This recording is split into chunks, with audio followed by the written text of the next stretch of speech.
estate investor, professor, and mentor committed in protecting one's wealth on and off the field. See how he turned his experiences and lessons learned into legacy. Discover life-changing plays, moves that build the future, and the importance of financial literacy to protect what matters. Catch the two-part series at casheslife.com/double impact. Brought to you by Nationwide. Kohl's Customer Appreciation Event is here, right in time for the gift exchange. Even though everyone pretends gifting isn't a competition, it kinda is. At Kohl's, save on gifts everyone will fight over. From sweaters and flannels to air fryers, toaster ovens, and more. Because deep down, the gift exchange isn't just about giving. It's also about winning. Shop Kohl's and save on top gifts now.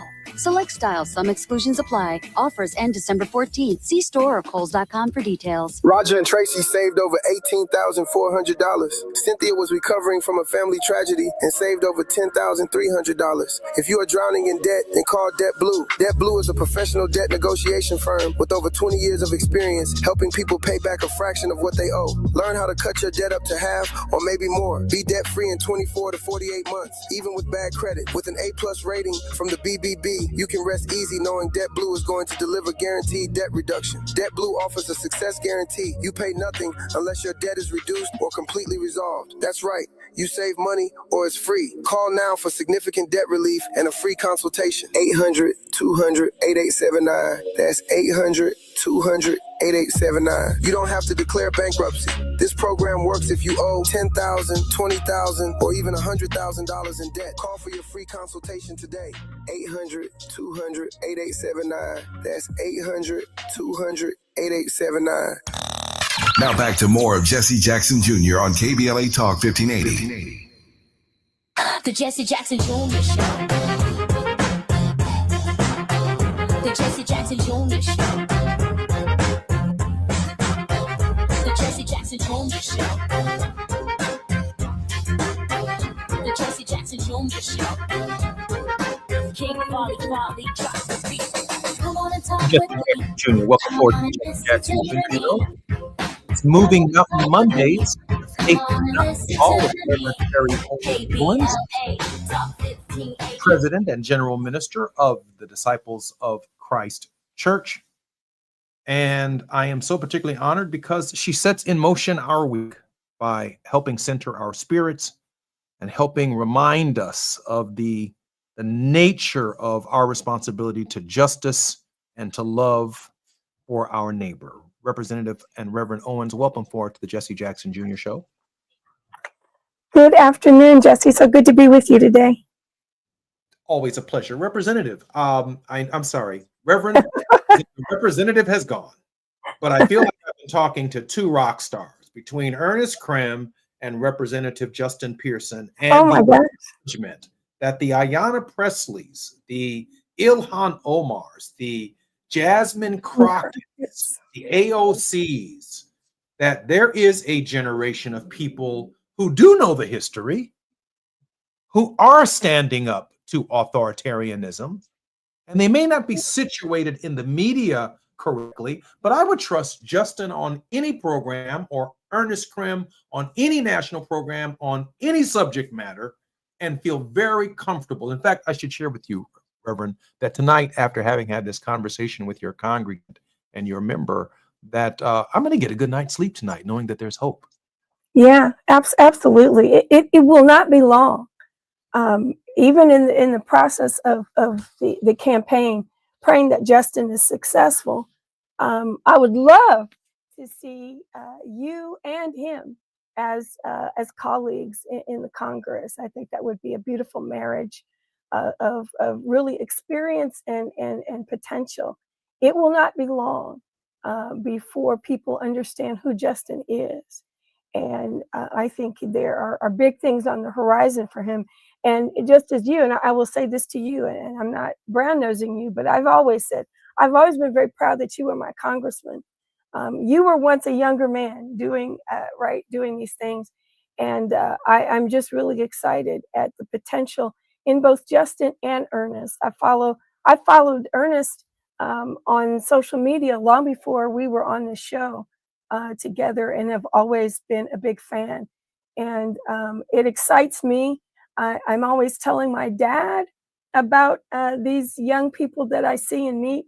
One of his big concerns in the academy was that he saw so few young people choosing to go into academic work in the study of Black studies. You see more theologians than you do, and more preachers than you do in just the field of Black sociology or Black history. And my dad always had a heart for trying to find and nurture younger scholars to come along beside him. And I'm always trying to be the youngest person in any room. If I have a committee or a group, I need to be the oldest person in that room. I need to be sure that there are younger voices there. And really excited that you've also found these younger voices to platform them as well. Madam President, I don't know if you were in the green room of the program when the program first began.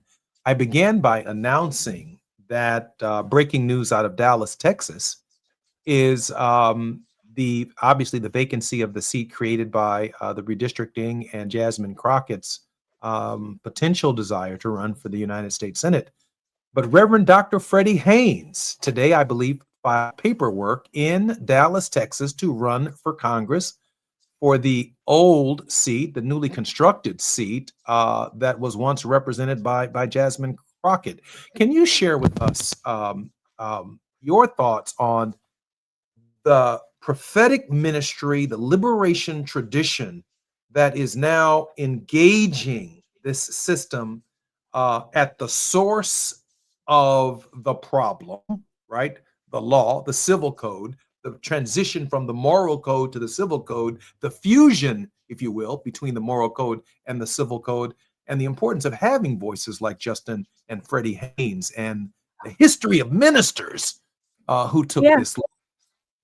I'm so excited. I did hear when you mentioned that Reverend Dr. Freddie Haynes was going to be running for office. I've known Freddie, admired him. He's always in the spaces where people are advocating for justice, and he is a clarion trumpet, if you will, in that work. I think it's important for these moral and prophetic voices.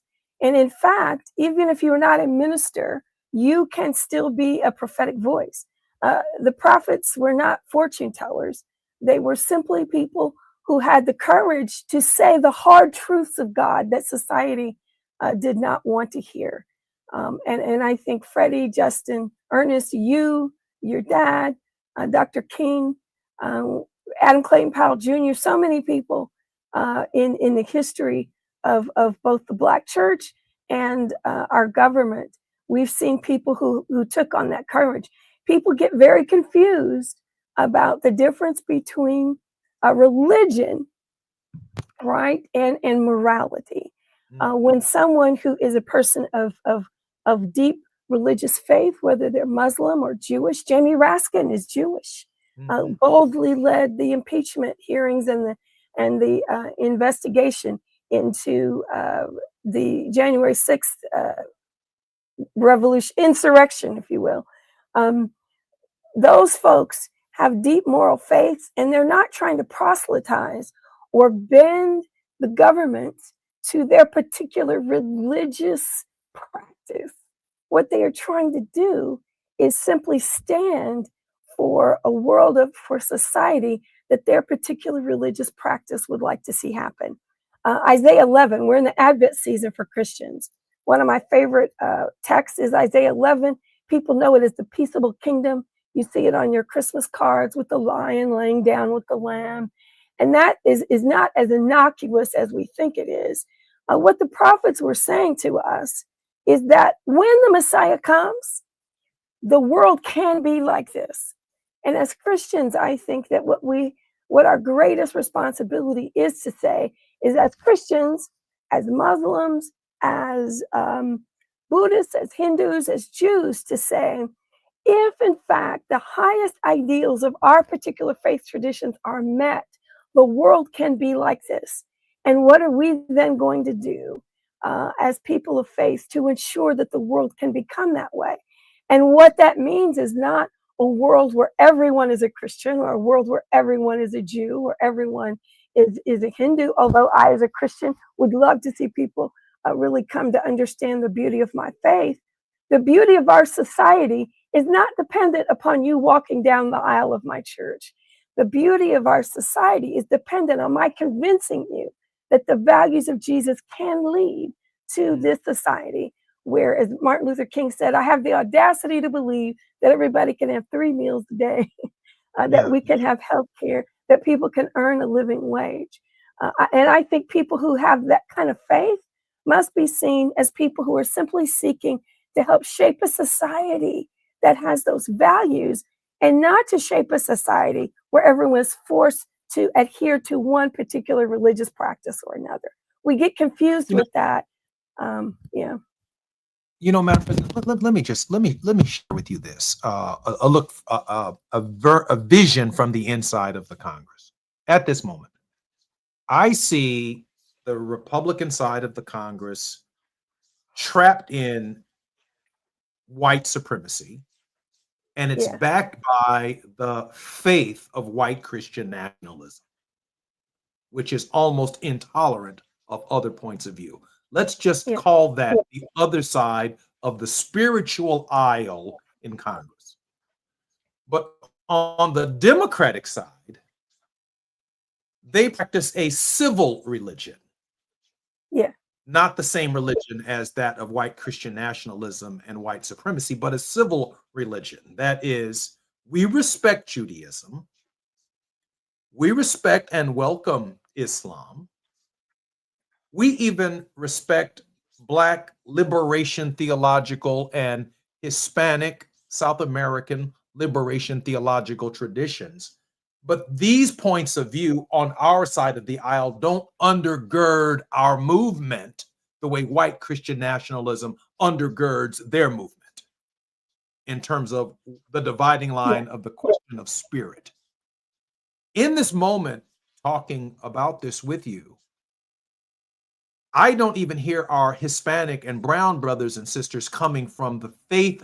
They come from the civil tradition of the 14th Amendment and what is right, but they don't come from the faith tradition of how we made it over in our tradition. So when I hear Justin Pearson and Freddie Haynes and these ministers coming forward to run for Congress, and God willing, if it is in his will, they are elected to Congress, I see a real battle in the future between the liberation and the religion of the oppressed and the religion of the oppressor in the body politic, becoming far more crystallized than we've ever seen before.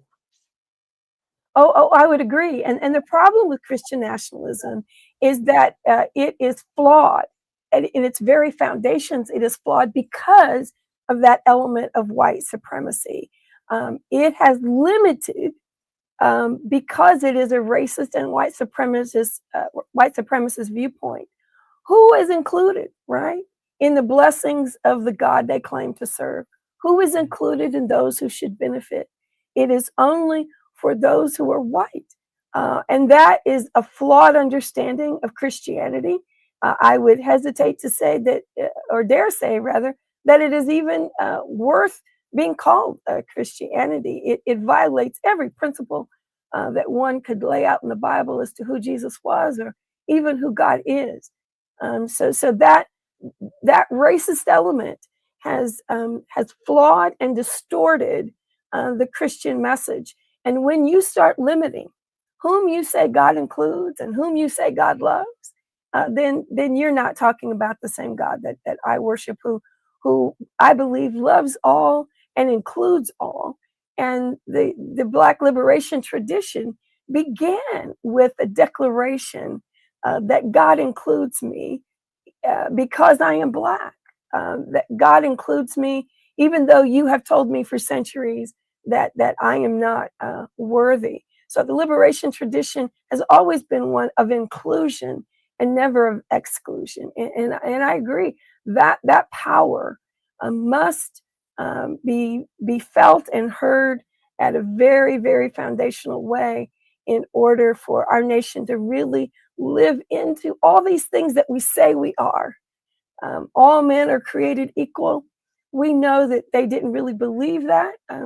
Thomas Jefferson even got into a lot of arguments, himself a slaveholder. He proclaimed those things. He wasn't willing to do those things. But we've got a lot of work to do. And I think one of our lay folks, Preston Taylor, who was a lay person in Tennessee, entrepreneur, owned a lot of money, left a lot of money to the Black church and the disciples, said to the white church before they had merged, he said, you need the Black church. You need Black people in order to truly be who you say you are. And that's been a powerful and foundational understanding that I've tried to keep alive within this predominantly white church that I lead, that you need everybody to be included in order to be who you say you are. Not only have you kept it alive, you have planted some seeds that are about to produce some tremendous fruit for our community, for our country, and for our world. I'm Jesse Jackson Jr. You're listening to the Jesse Jackson Jr. Show on Moving Mountain Mondays, The Faith Not to Fall, with Reverend Teresa Terry Hord Owens. More when we come forward on KBLA Talk 1580. It's afternoon drive time with Jesse Jackson Jr. Only on KBLA Talk 1580.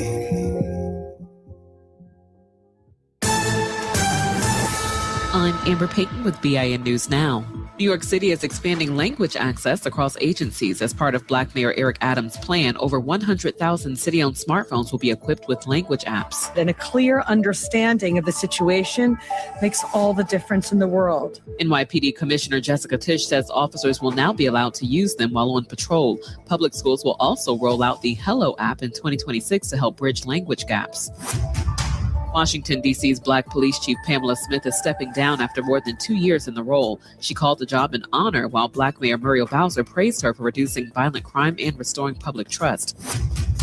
And Indiana's House passed a new congressional map that eliminates districts held by Democrats, including the only Black Congressman, Andre Carson. The move faces pushback from the state Senate and adds to national tensions over GOP-led redistricting ahead of the midterms. Get BIN News Now on demand 24/7 on the iHeartRadio app. For victims of drunk and drug driving, our grief is unique, but you are not alone. You always have a place at MAD. Call our 24-hour victim helpline at 877-MAD-HELP or visit mad.org. This is the KBLA Sports Minute with Ray Richardson. The Lakers are tied with the Denver Nuggets for the third best record in the NBA. The Lakers are 17-6, 10-3 on the road after their 112-108 win at Philadelphia on Sunday. Luka Doncic had a triple-double with 31 points, 15 rebounds, and 11 assists.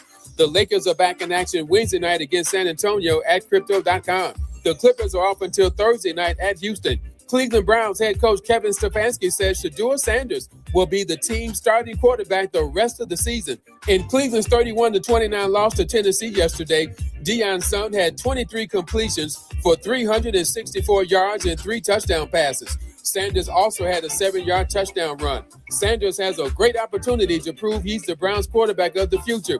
The Browns' last 4 games are at Chicago, at home against Buffalo and Pittsburgh, and on the road at Cincinnati. No debates, no speculation, just the info you need. That's your KBLA Sports Minute. I'm Ray Richardson on KBLA Talk 1580.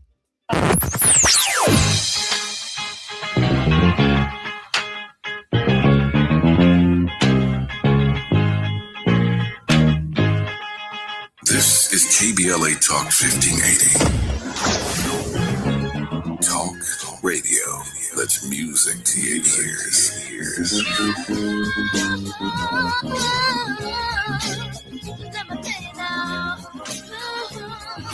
We're unapologetically progressive. KBLA Talk 1580.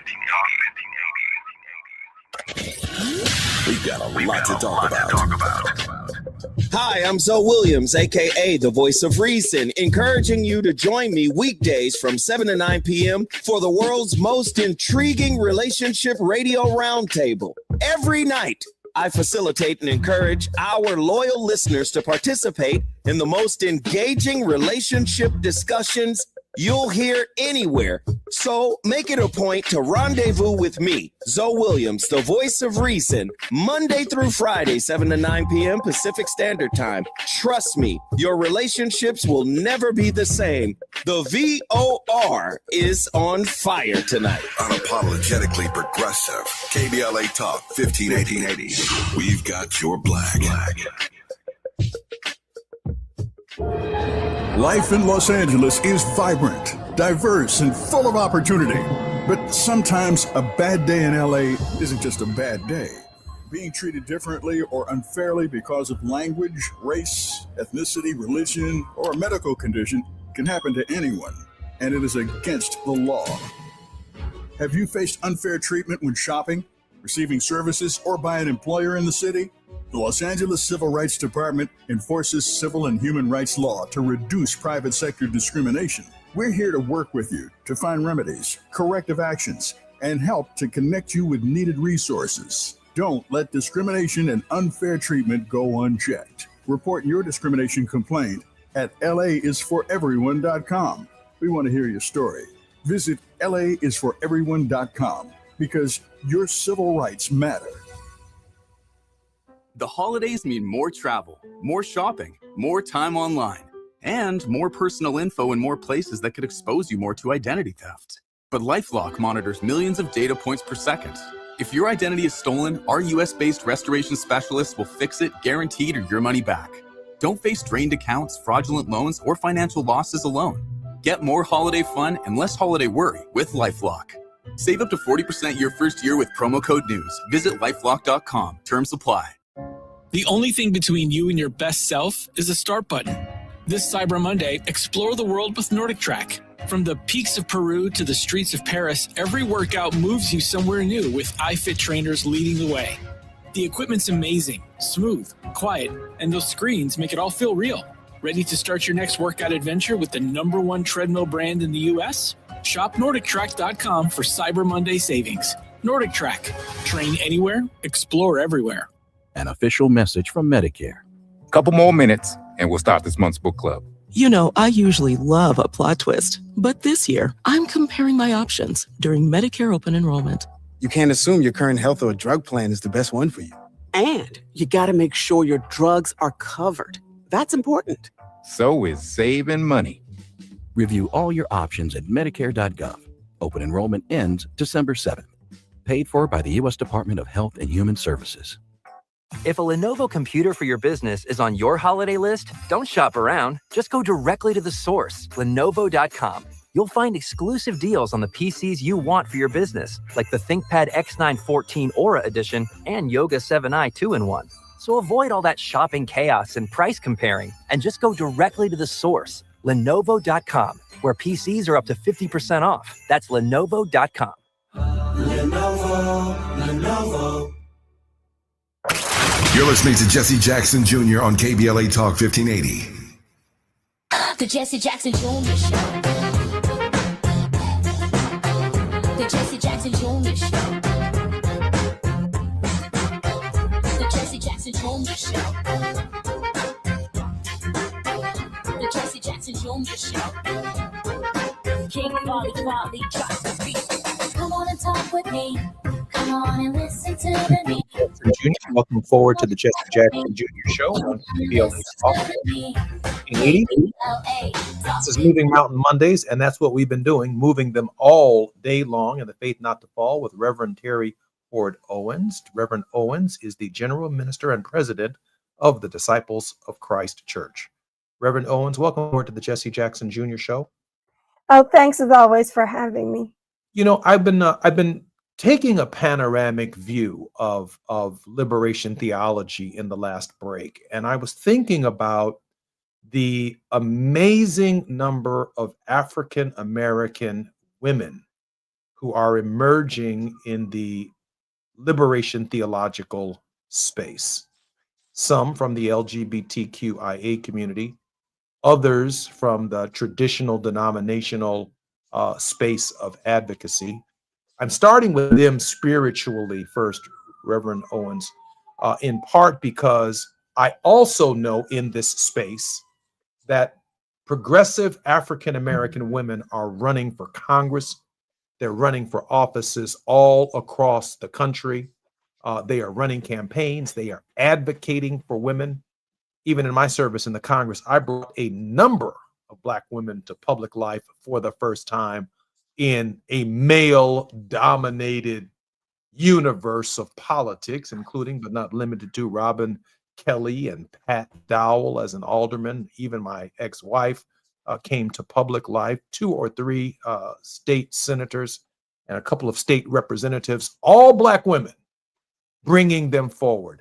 My sense is when you look at Kamala Harris's appeal and what Black women did in South Carolina, helping lay the foundation for Kamala Harris and Ketanji Brown Jackson, Black women are not done with this process yet. Oh, absolutely not. And I think,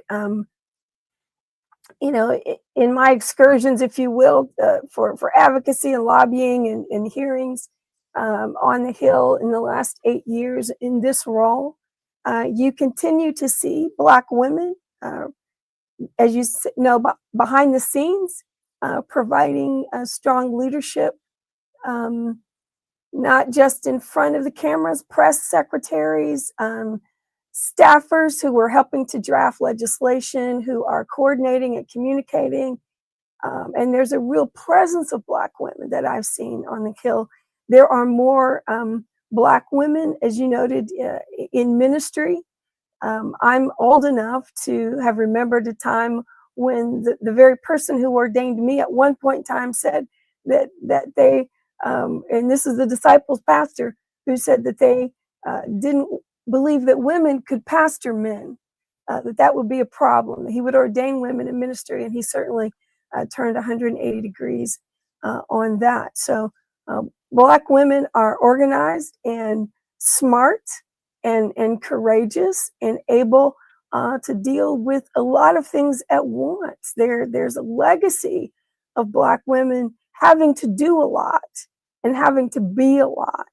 And we've never known sort of that. I always tell people, I'm a daddy's girl, not because he bounced me on his knee and tried to protect me, but I'm a daddy's girl because just as he would with his own son, and even with my younger sister, taught us that we had to be strong as Black women in order to not be taken advantage of, in order to live into our full potential. So that strength and being okay with being who you are was something that was always poured into me. And I see it in so many Black women. And I'm really excited. Jasmine Crockett, Ayanna Presley, other Black women, Robin Kelly. I always remind her that I am her constituent whenever I see her in DC. But it is so important that strength of womanhood that's always been poured into Black women. And we've never been taught to be afraid of that strength. I grew up thinking it was more important to be smart than to be pretty. And that was placed within me by my dad and my mom. You know, I'm thinking in this moment, when you ask the question of Justin, just how informative his faith is in bringing him into the present, the faith of Black women is equally as profound, maybe even more so than those of us who've engaged in public service and in the public space in the way in which we have, that their faith and these sisters in the ministry may not be in the public space in the same way that the politicians are, but just as Justin is coming with that faith connection to why he must be relevant and important and stand up in the present, all of these sisters are coming from a faith tradition that may not be the same as mine, but they're coming with the fierceness to the present. That not much has been written about, but it is anything we've ever seen. And if you know anything about the Black church tradition, which I don't care what denomination you're in, you can be in a predominantly white denomination. You could be United Methodist, you could be Presbyterian, You could be disciples of Christ. You could even be Catholic. And within those denominations, the blackness of our community comes through, no matter where you are. If there are Black disciples churches or Black Presbyterian churches or Black Catholic churches, I don't care where you are.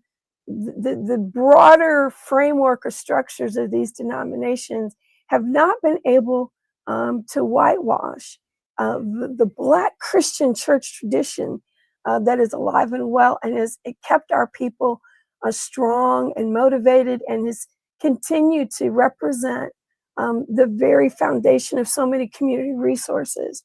When you hear, I love Jasmine Crockett, and Jasmine moves in the world like a very mature Black woman who has said, look, it's my turn. This is what I think. And, they told me when I turned 50 that you would quit caring about what other people think. I quit caring about what other people thought long before I turned 50. And that's because I'm a Black woman raised in a house where I understood that I had to take care of myself, and I had to be clear about what it is that I thought and I believed. My dad still jokes that you came from Jessie Horde, his mother, and Cleta Harris, my mother's mother. He said, you had nothing. You couldn't help yourself. You were going to be strong because I came from a strong mother, but also two strong grandmothers who grew up in the very early parts of the 20th century, who had to fight through a lot of things and got to see me and their other granddaughters come into some form of liberation. So Jasmine gets that honestly. That's not arrogance. When we see white women talking as though they know what they're talking about, we don't say it's arrogant. This whole angry Black woman, I could be talking with the same intensity that I'm speaking right now, and I've been told that I yelled at people. No. I'm just intense, and if you know me, then that's how I speak. And Black women are the only ones. I love the freedom that Michelle Obama has always had, but now she's being very clear about the fact that she's only doing those things right now that are good for her, regardless of what protocol might indicate. And Black women have borne the burden of society top to bottom for generations. And I'm Jesse Jackson Jr. listening to the Jesse Jackson Jr. Show on KBLA Talk. More with Reverend Terry Ford Owens when we come forward on You're stuck in traffic. News of the day. You're listening to Jesse Jackson Jr. only on KBLA Talk 1580.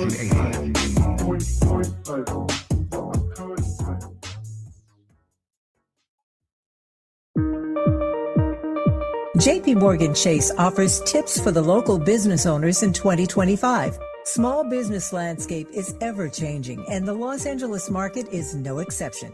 A startup or legacy business, revisiting your mission statement and recalibrating offerings can renew opportunities for growth and innovations. Programs like Chase for Business Coaching for Impact gives entrepreneurs access to expert guidance, helping you streamline operations, strategize your growth, and navigate complex challenges. Businesses with a clear sense of purpose can navigate any challenge effectively, but also build stronger customer loyalty. Visit chase.com/coaching for impact for more information. This segment is sponsored by JP Morgan Chase.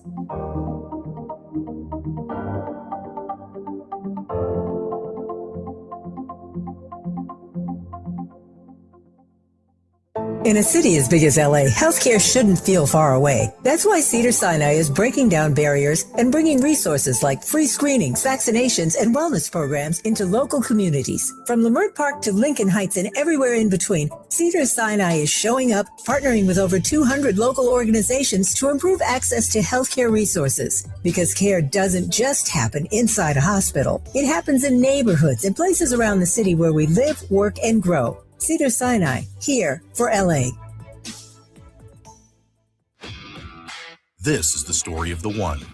As the purchasing manager at a manufacturing plant, she knows the only thing more important than having the right safety gear is having it there when you need it. That's why she partners with Grainger for auto reordering, so her team members can count on her to have cut-resistant gloves on hand, and each shift can run safely and efficiently. Call 1-800-GRAINGER, click Grainger.com, or just stop by. Grainger, for the ones who get it done. It all comes down to this, folks. Yep, the entire season is on the line. But my throat has officially thrown in the towel. Sounds like you need Vicks VapoCool drops. They're max strength and vaporize sore throat pain. Whoa! These VapoCool drops hit fast. Speaking of fast, did you just see that play? Yeah, he vaporized that ball. That pun should have come with a penalty. Vaporize sore throat pain with Vicks VapoCool drops. Use as directed. Small businesses are the heart of America. But you don't have to go it alone. As the nation's largest nonprofit resource of expert business mentoring, SCORE has helped millions of entrepreneurs build their businesses for free. Get the connections, education, and guidance you need with SCORE. We're ready to help. Find a mentor today at score.org. At Target, great memories start with great prices. Get gingerbread house kits for just $12, plus all the Wondershop baking must-haves. Gather the whole fam, grab some gingerbread kits, and start building sweet moments together. Then keep the joy rolling, baking up tasty treats with Wondershop that'll make the season a blast. Make unforgettable memories with incredible prices on gingerbread kits and Wondershop baking essentials. And step into the holidays, only at Target. Restrictions apply. Now back to more of Jesse Jackson Jr. on KBLA Talk 1580. The Jesse Jackson Jr. Show. The Jesse Jackson Jr. Show. The Jesse Jackson Jr. Show. The Jesse Jackson Jr. Show. King Volley drop the beat. Come on and talk with me. Come on and listen. I'm Jesse Jackson Jr. Looking forward to the Jesse Jackson Jr. Show. It's Moving Mountain Mondays and the Faith Not to Fall with Reverend Terry Ford Owens, the General President of the Disciples of Christ Church. Reverend Owens, these are very difficult times for the human spirit. The faith that we've had in some things that we thought were eternal increasingly are emerging as a faith that we hold on to that might have been placed in that which is temporary. And some people ask me all the time, Jesse, why do you put so much emphasis on your show in faith? Because the newspaper changes every day. Mm-hmm. And the news changes every day. What has guided us over time and helped maintain our sanity over time is faith and the stories of how we've had to endure. And so it's worth hanging around faith because it is the sure thing when everything else is not the sure thing. I'm thinking, Reverend Owens, you've given a lot of thought to this subject of how we stay at the table. Oh, I really do so completely agree with you that faith is the sure thing. God is the sure thing. And I really am concerned for people who do not have a sense of spiritual resource, whatever that may be. And I say all the time, I'm a Christian minister, but I'm more concerned perhaps that you have some sort of spiritual faith in a power that is higher than yourself, however you call that power, however you approach that power, a power that calls you to love the divine, but also to love your neighbor. And every, the big five, as they call them, Judaism, Christianity, Islam, Hinduism, and Buddhism, all have some tenet that calls you to love God and to love neighbor. When you reflect on the Christian and the Hebrew scriptures, there is always the lesson that unless you first understand that your faith must first be in God and not in your own, Proverbs 3 and 5. Trust in the Lord with all your heart and lean not into your own understanding. In all your ways, acknowledge God, and the rest will be added to you. That's not a promise of prosperity. It's a promise of the certainty of God. People will fail us. Preachers will fail us. Ministers will fail us. Even churches will fail us. And that's why your understanding and your knowledge of God or the divine has to go beyond the person who stands in a pulpit. It has to go to your own spending time with the holy, your own spiritual practice of devotional time, your own practice of understanding your sacred text, whatever that text must be. You need to have your own resources because people will fail you. God will not. And when the church has failed, it has been the people. It is never God who fails.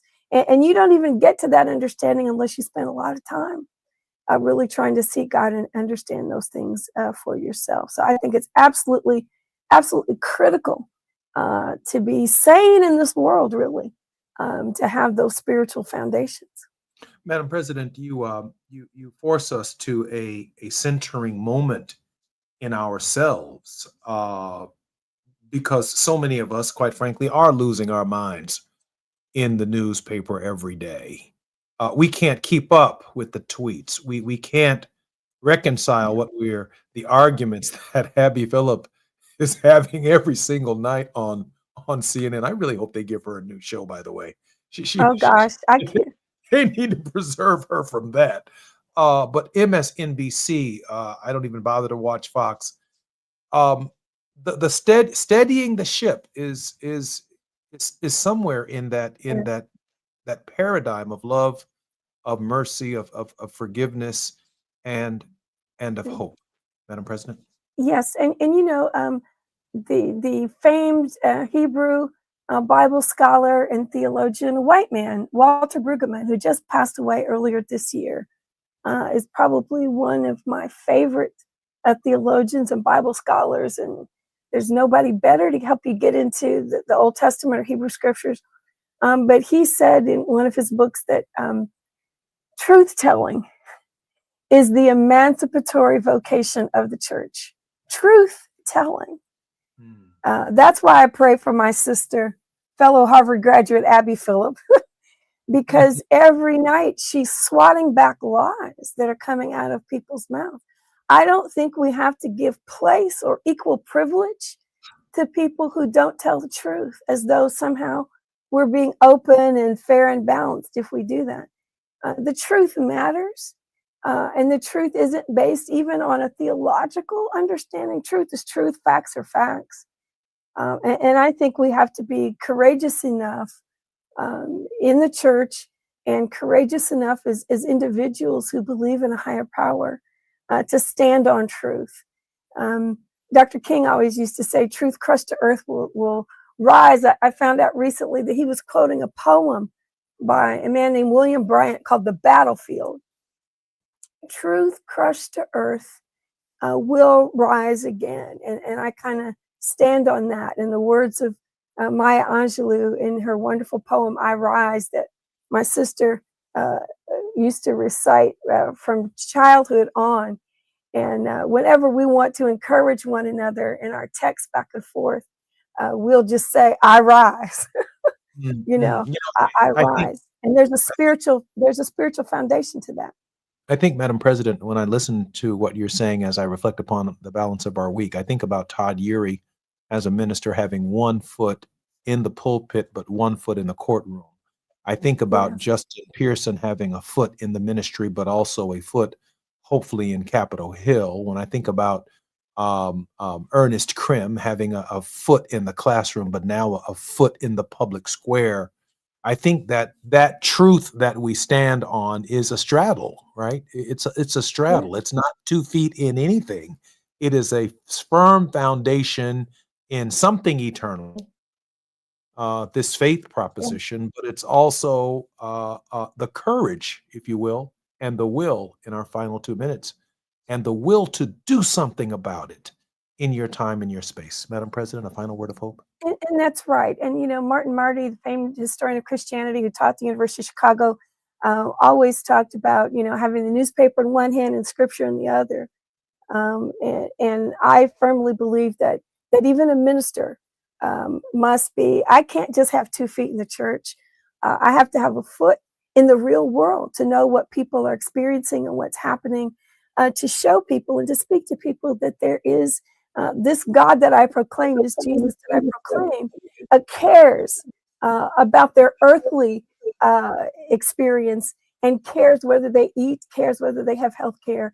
And that to me is the finest and most powerful form of evangelism that I could ever offer, to let you know that there's a God who believes that you are worthy of having these things, that you're worthy of being whole human beings and of being treated in that way. I don't think you could be an effective minister without having feet firmly in both places as well.